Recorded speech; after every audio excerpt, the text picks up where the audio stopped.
Okay, family, welcome back. Welcome back. Quick question.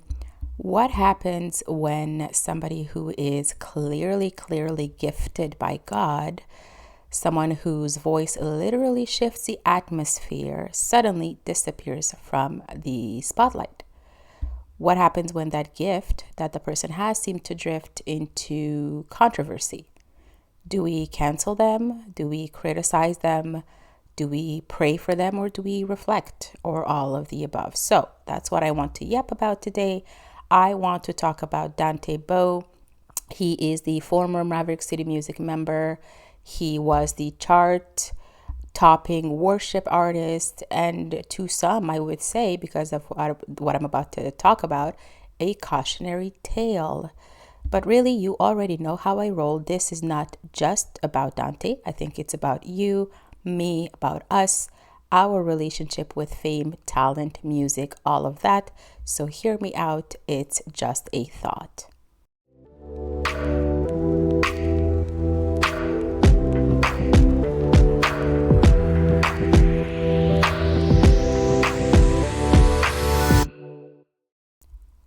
If you are new here, my name is Gigi. I'm so happy you stopped by. This is Hear Me Out, Just a Thought.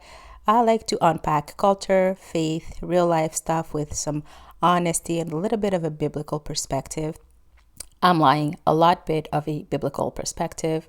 I also happen to love music and especially gospel music, so this is right up my alley. I just like asking some questions and inviting myself and you to gravitate towards wisdom. So if that sounds like your vibe, do hit the subscribe button so we can do more of this.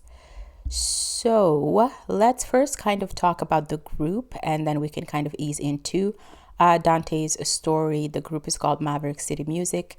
Not sure there's somebody on this planet who has never heard of either the name or the music.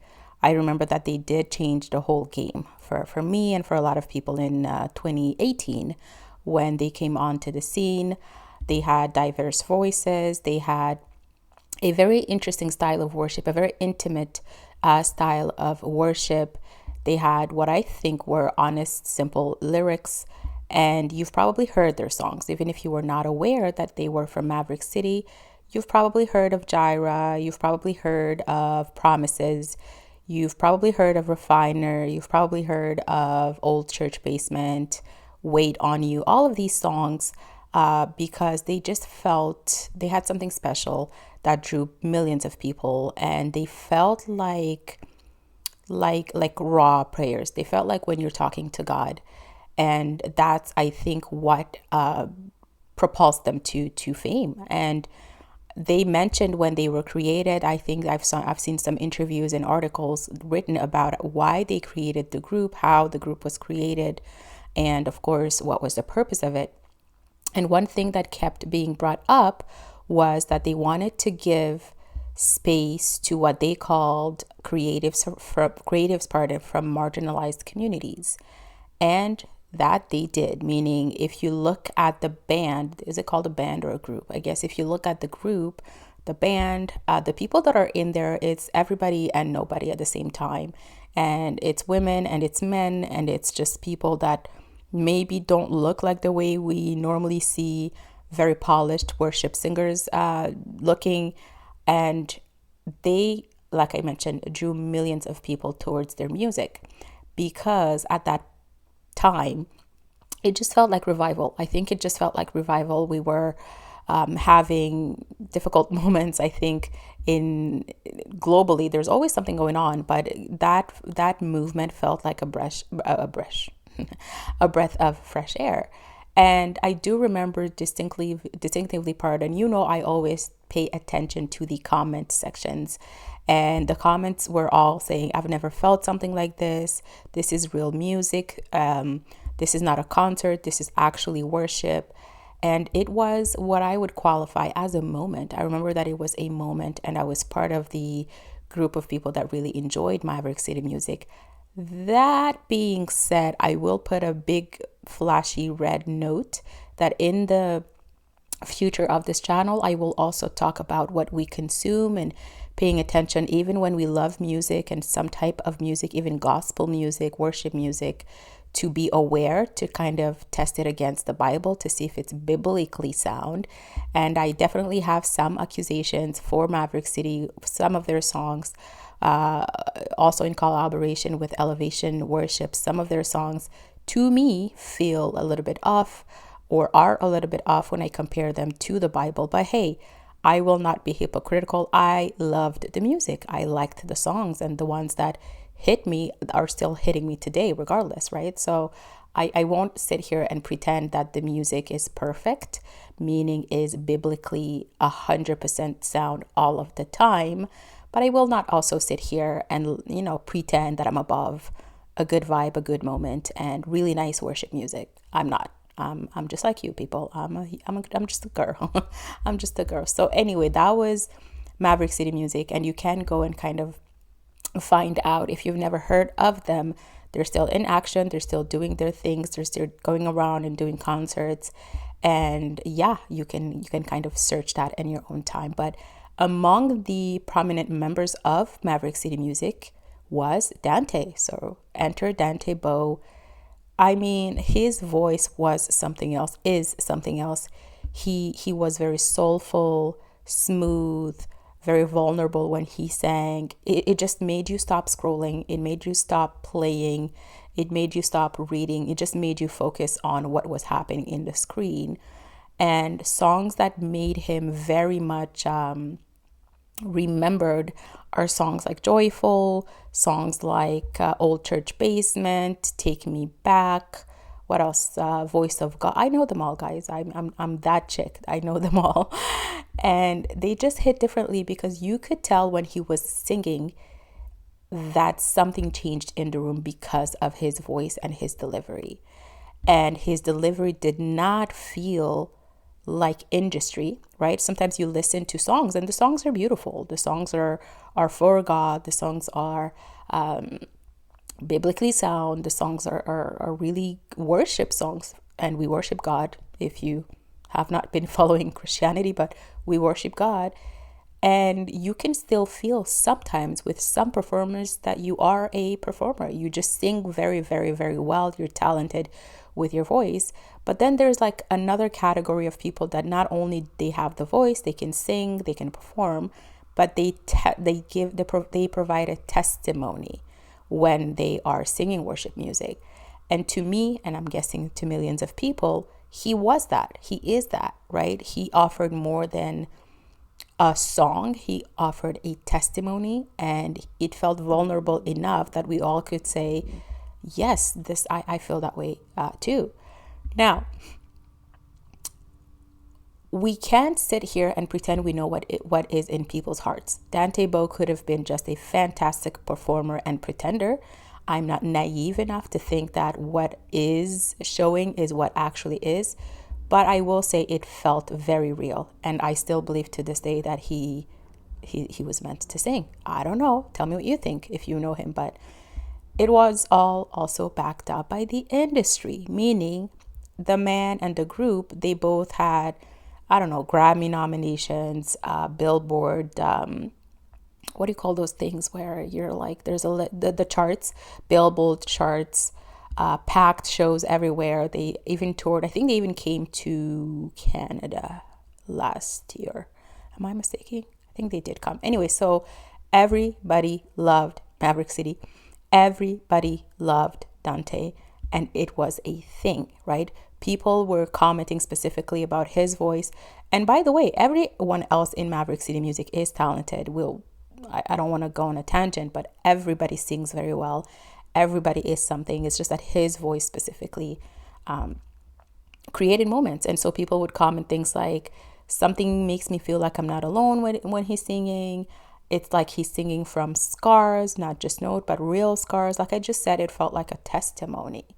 And so that's what people really, really were drawn to when he came to Maverick City, the group, but also Dante Bowe, the performer, the singer, the worship leader.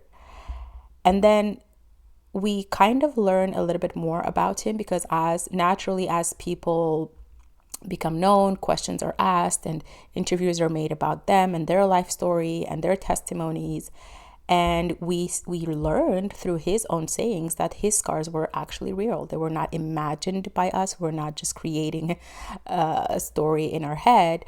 He has spoken publicly about surviving some crazy stuff, childhood SA, and being homeless as a teenager, the way he was raised, and who were the Christian leaders also that helped him.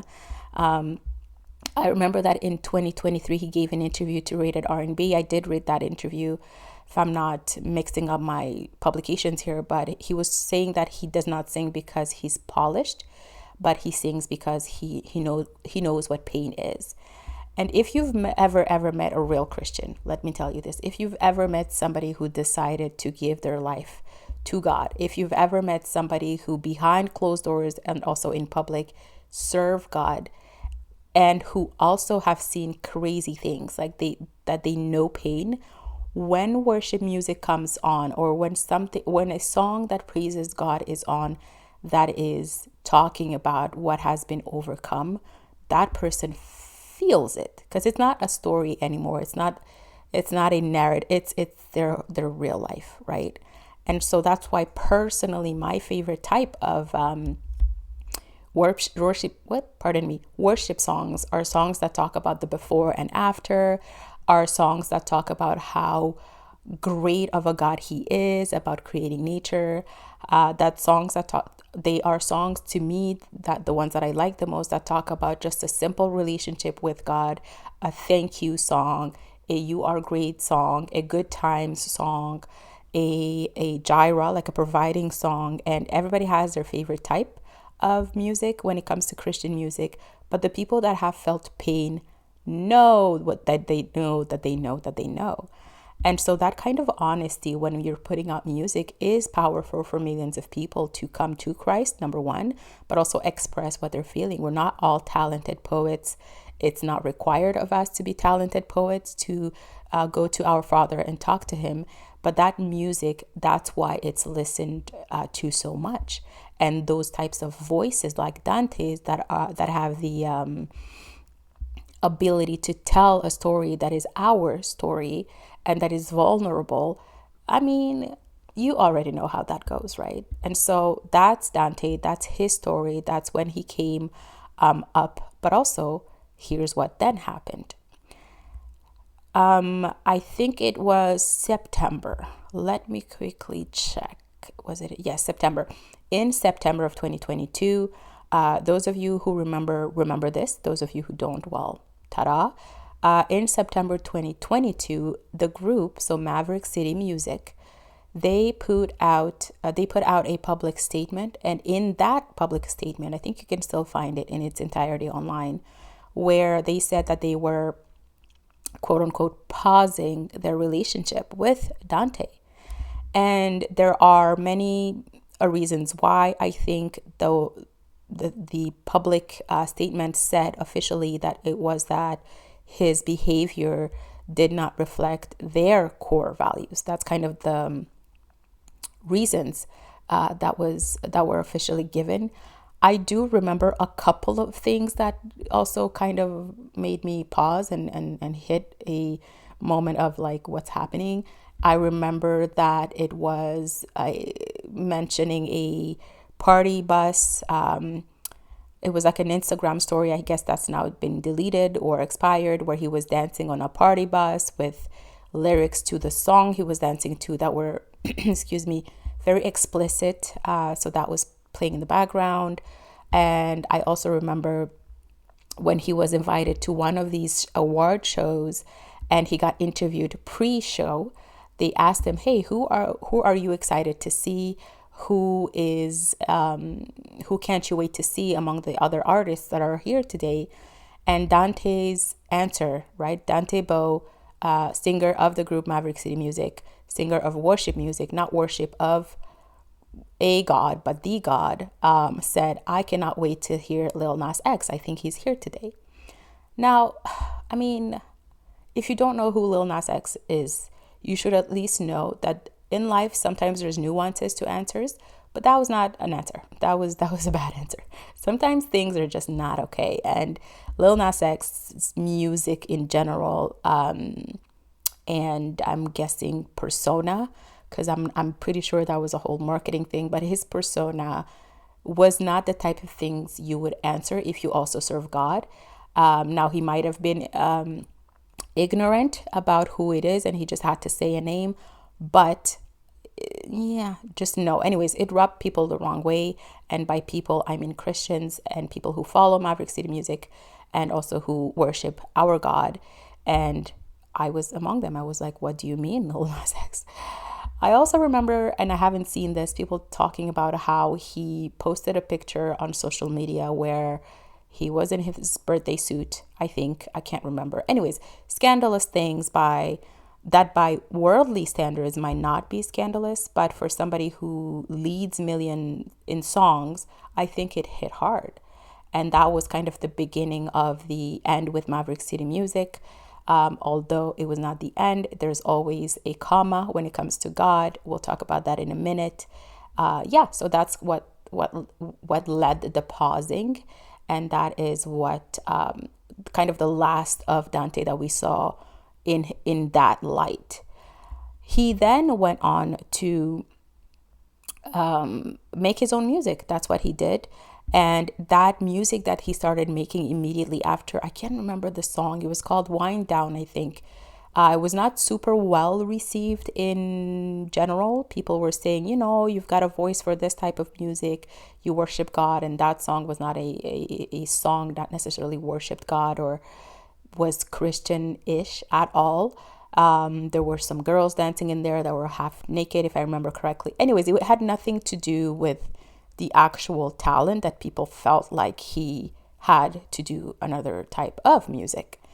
And so to me too, that made me think, that made me reflect on the place the value that we place on entertainment. Who we're following. Are we following the men and the women in the group and other groups and men and women in our lives? Are we still following Jesus? Do we have anointing and entertainment confused? Are we just here for the vibes? Like, who were we following all along? And how can somebody go from one side of things to the complete other of things very fast? What does it say about them? What does it say about us? Where's the place for pardon and grace and patience and prayer? Where's the place for cancel? And like, what's happening here? This is the type of things that when they happen, you're faced with yourself too. You're not just faced with what to think about the artist or the celebrity. You're also faced with what to think about yourself. And so people did what people do. People reacted as always. Some said, hey, we all make mistakes. Let's offer him some grace. We're not a part of cancel culture. Others said, hey, as leaders, people are held to higher standards. It's just not a game. You can't play with the place that you've been given. You can't play with the responsibility that has been given to you. And I want to know your take about this. I want to know when somebody that you love, and I'm using this very lightly here, but when somebody that you love, whether a celebrity, whether a politician, whether an artist, whether somebody in your life, somebody whose opinion you value, somebody who you've been following, when they mess up royally, what do you do? What do you do? Do you kind of go towards cancel culture? Do you kind of say, hey, you knew better, so you could have done better? Or are you the type to say, let me offer you some grace and patience and get closer to you because there's a way back? So what do you do? Who do you think was right in this instance? Because let me tell you something. I think both were right. Both the people that were saying that's a mistake, let's offer some grace, let's not cancel. And both the people that were saying, yeah, but leaders are held to a higher standard. They were both right. And I hate to be the person who's like, well, it depends. But I'm going to be that person because the fact is there's place for accountability. There is accountability for every single person that serves God and any adult in real life, just in general. But also there is space for grace and prayer. And so I'm going to switch it over a little bit and open the good book, because that's what we do here. We kind of compare the world to whatever is taught to us by our good God. And I'm going to pause here to say, if you've never opened a Bible a day in your life, if you have never even explored Christianity and you're kind of like, why should I even give this a go?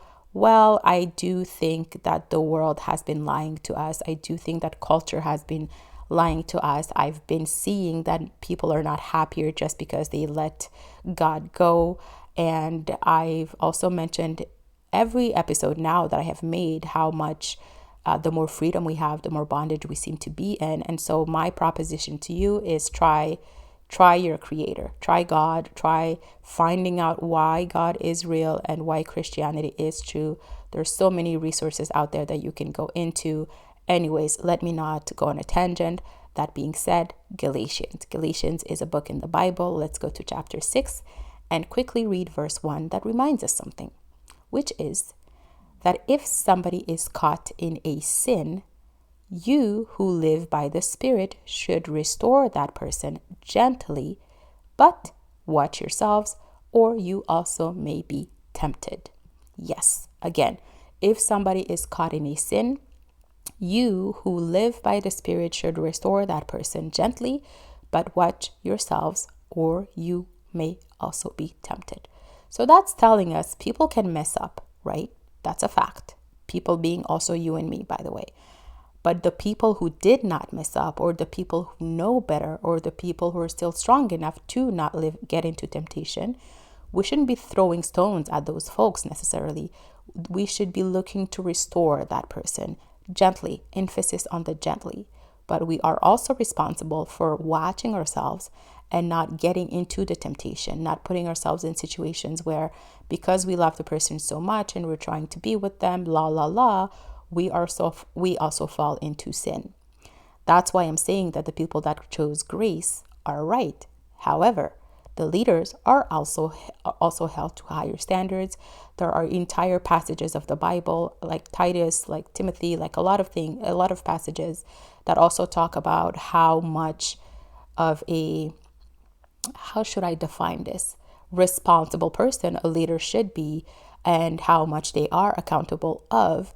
And I do think, and people are right to have pointed this out, that a gospel singer, anybody who has impact over people in terms of the music they make or the teaching that they do, they are ministers, right? So we can't be out here saying it's all the same. We're not all entirely the same. Some of us have greater responsibilities, and that's just a fact.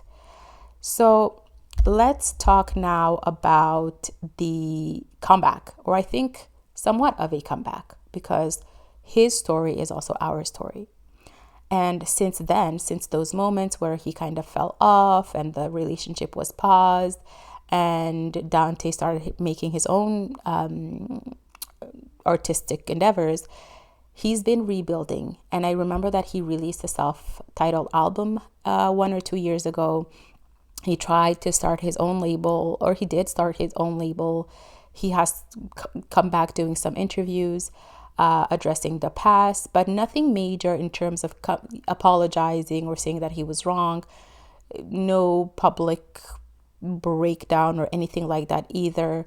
Just a quick and quiet reset that he's been, not quick, that's a lie, just a quiet reset. I'll remove the word quick because nothing is like super quick in those instances. But he did tell also the same publication, which is Rated R&B, that he took time to heal and he had to rediscover who he was, and he had to look at all of that outside of fame.